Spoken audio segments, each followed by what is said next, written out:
उष्णकटिबंधीय घने जंगल, रहस्यमयी आदिवासी, दुनिया की सबसे बड़ी नदी का किनारा, सहारा के रेगिस्तान, ऊंचे पठार, 50 से ज्यादा देश, 1.5 अरब से अधिक लोग, ये दुनिया के दूसरे सबसे बड़े महाद्वीप अफ्रीका की पहचान है। यहीं पर मानव सभ्यता की उत्पत्ति के कई महत्वपूर्ण प्रमाण भी मिलते हैं। लेकिन इस महाद्वीप पर कुछ ऐसा हो रहा है जिसने यहाँ रहने वाले लोगों के साथ साथ वैज्ञानिकों को भी चिंता में डाल दिया।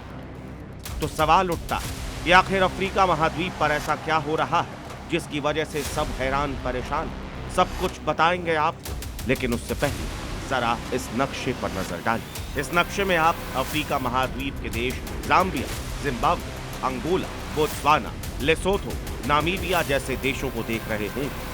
लेकिन इन्हीं देशों के बीच में छिपा है वो राज जिसकी वजह से हर कोई हैरान है। इन्हीं देशों के बीच आपको छोटी सी नदी नुमा तस्वीर या यूं कहे एक लकीर भी दिख रही होगी। तो जान लीजिए कि यही वो लकीर जो मौजूदा हैरानी की वजह बन रही है। यही वो लकीर जो इस खूबसूरत और दुनिया के सबसे बड़े महाद्वीप को 2 हिस्सों में तोड़ने वाली है। जी हाँ, सही सुना आपने।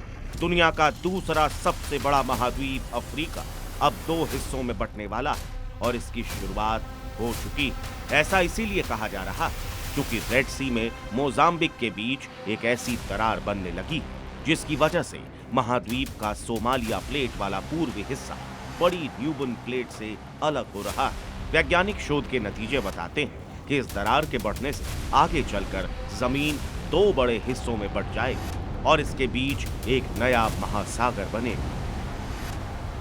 साइंटिस्ट काफी पहले अफ्रीका महाद्वीप के एक बड़े हिस्से के टूटने की भविष्यवाणी कर चुके हैं, जिसकी वजह से सवाल उठता है कि क्या वाकई अफ्रीका महाद्वीप 2 हिस्सों में टूट जाएगा, और अगर ये टूटा तो जो महासागर बनेगा वो कैसा होगा, कितना खतरनाक होगा।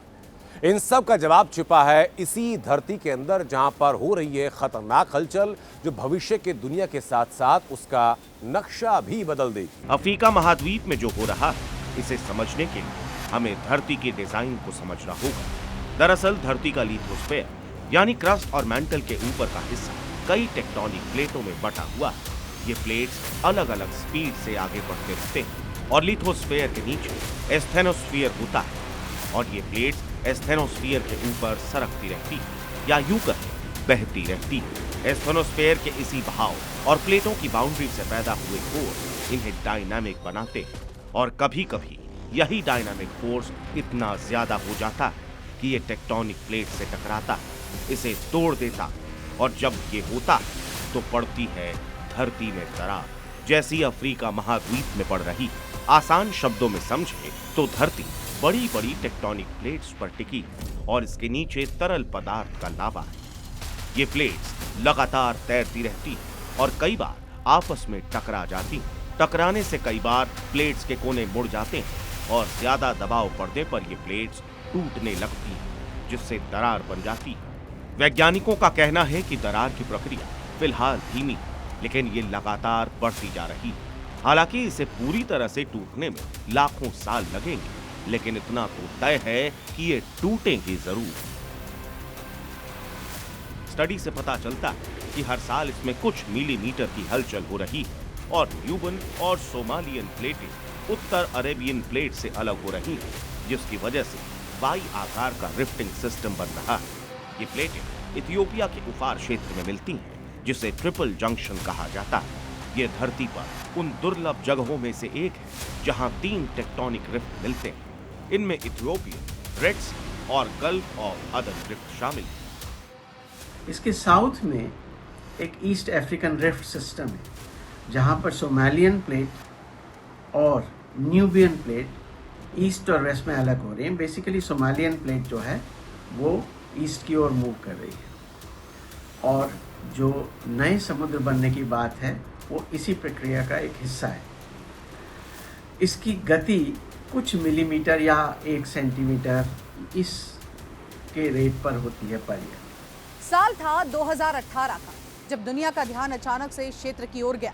पूर्वी अफ्रीका के देश केन्या में जमीन पर एक विशाल दरार दिखाई दी। कई जगह पर सड़कें टूटी नजर आई।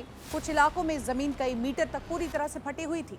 न्यूज चैनल से लेकर अखबारों तक इसकी सुर्खियां बनने लगे और इसी के साथ साथ सवाल भी होने लगा कि क्या अफ्रीका महाद्वीप अभी से ही टूटना शुरू हो गया है, जिसके बाद वैज्ञानिकों ने शुरू की अपनी पूरी की पूरी रिसर्च, जिसमें उन्हें मिले चौंकाने वाले खुलासे। वैज्ञानिकों ने जब सबसे पहले अपनी रिसर्च शुरू की तो उन्हें लगा कि ये घटना कई प्राकृतिक कारणों की वजह से हो सकती है। वैज्ञानिकों के एक ग्रुप ने इसे लैंडस्लाइड और बाढ़ की बड़ी वजह माना, लेकिन इसे लीड करने वाले साइंटिस्ट ने इसकी गहराई और मिट्टी के टुकड़ों की रिसर्च की तो ये पाया कि ये घटना अचानक एक दिन होने वाली घटनाओं से अलग है। कई जगहों पर उन्होंने पाया कि जमीन के काफी नीचे मिट्टी में खिंचाव है, जिसके बाद वैज्ञानिकों ने यह माना कि यहाँ पर यह प्रक्रिया कई सालों से चल रही है, जिसकी वजह से केनिया के इस इलाके में दरार पड़ी। वर्जीनिया टेक की जियोफिजिस्ट डी सारा स्टैम्पस ने बताया कि दरार के बढ़ने की दर उत्तर में सबसे तेज है, इसीलिए सबसे पहले वहीं पर नया महासागर बनेगा। वैज्ञानिकों के अनुसार इथियोपिया के अफार इलाके में धरती की ऊपरी परत पहले से ही पतली है। यहाँ जमीन का कुछ हिस्सा समुद्र तल से नीचे है, जिसमें दरार के दो हिस्से लाल सागर और अदन की खाड़ी में पहले ही डूब चुके हैं। और एक बार जब उन्हें जोड़ने वाली घाटी काफी नीचे चली जाएगी तो अलग हो रही प्लेटों के बीच समुद्र का पानी तेजी से जाने लगेगा। इस प्रक्रिया में एक नया महासागर बेसिन का निर्माण होगा और दुनिया को इथियोपिया के पास एक नया महासागर मिलेगा। पृथ्वी की सतह के नीचे एक लेयर है मैग्मा की जो मूव करती है और वो अपने साथ उसके ऊपर की जो पृथ्वी की सतह है उसको भी मूव करती है और ये मूव करने की प्रक्रिया में नए समुद्र बनते हैं और पुराने समुद्र का जो हिस्सा है वो पृथ्वी के अंदर चला जाता है। रिसर्च से ये तो साफ हो गया कि इथियोपिया के पास धरती के नीचे होने वाली हलचल की वजह से यहीं पर एक नया महासागर बनेगा। लेकिन अब एक और नया सवाल पैदा होता है कि आखिर जब यहाँ पर नया महासागर बन जाएगा तो यहाँ की भौगोलिक हालात कैसे होंगे? क्या यहाँ के जनजीवन पर असर पड़ेगा या फिर ये एक सामान्य सी घटना होगी? वैज्ञानिकों का मानना है कि यदि प्लेटें इसी तरह दूर होती रहीं तो लाखों वर्षों बाद स्थिति पूरी तरह बदल सकती है। पहले दरार और चौड़ी होगी, फिर ये घाटी का रूप लेगी, उसके बाद समुद्री पानी अंदर प्रवेश करेगा। धीरे धीरे ये क्षेत्र समुद्र में बदल जाएगा, लेकिन उसके बाद होगा असली परिवर्तन। 50 साल बाद, 100 साल बाद, 1000 साल बाद जब भी भविष्य में नया महासागर बनता है तो पूर्वी अफ्रीका में सबसे बड़ा बदलाव देखने को मिलेगा। दरारों में पानी भरने से बने नए महासागर की वजह से पूर्वी अफ्रीका के कई हिस्से मुख्य अफ्रीकी भूभाग से अलग हो जाएंगे। नए महासागर के बनने के बाद इथियोपिया, सोमालिया, केनिया, तंजानिया और उसके आसपास के अन्य क्षेत्र अलग होकर भविष्य में अफ्रीका के पूर्वी हिस्से से एक नया विशाल भूभाग, द्वीप जैसी संरचना को जन्म देंगे। हालांकि इसका अंतिम स्वरूप कैसा होगा ये अभी निश्चित नहीं है और वैज्ञानिक भी इस पर साफ साफ कुछ नहीं कह पा रहे हैं। समुद्र बनने की प्रक्रिया का अफ्रीका में काफी समय से एविडेंस मिल रहा है। इसके कारण समुद्र बनने में तो बहुत समय लगेगा, पर इसके कारण और मैग्मेटिक एक्टिविटी, फॉल्ट वगैरह हो सकती है। दुनिया में ये पहली बार ऐसा नहीं है कि जब कोई महाद्वीप दो टुकड़ों में टूटकर बटेगा। धरती पर ऐसा कई बार हो चुका है जब अलग अलग नए महाद्वीप और नए महासागर बने हैं और उनकी ये प्रक्रिया ऐसी ही थी जैसे अफ्रीका महाद्वीप में है।